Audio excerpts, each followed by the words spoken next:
எப்பப்பெல்லாம் உடஞ்சு விழும், எப்பப்பன்னு கிடையாது, எப்பவுமே உடஞ்சு விழுந்துட்டு தான் இருக்கேன். ஒரே ஒரு விஷயம் மட்டும்தான், நான் உட்காந்து ஜெர்சி படம் பார்ப்பேன்.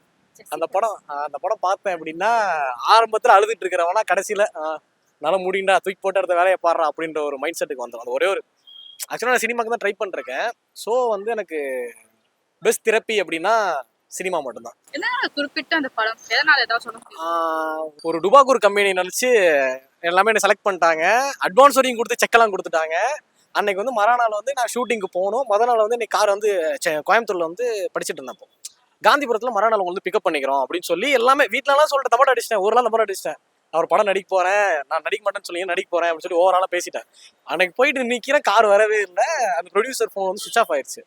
அப்போ என்னடா பண்றது அப்படின்னு சொல்லிட்டு ரூம்குள்ள வந்து ஒரு மூலையில் உட்காந்து அழுதுட்டு இருந்தேன். லிட்டரலாக சொல்ல போனால் கதறிட்டு இருந்தேன். அப்போ ஓரளவு அழுது முடிச்சுட்டு ஃபோன் எடுத்து ஃபோன் நோண்டினேன்.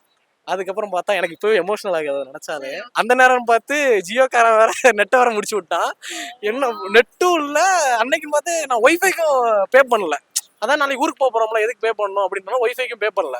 என்னடா பண்றதுன்னு பார்த்தா ஒரு வாரத்துக்கு முன்னாடி ஜெர்சி படம் பார்த்துருந்தேன். அதை மட்டும் ஏற்றி வச்சிருந்தேன் ஆஃப்லைனில். அப்புறம் அந்த படம் பார்த்தேன். லிட்டரலா அந்த படம் பார்க்க ஆரம்பிச்சேன்.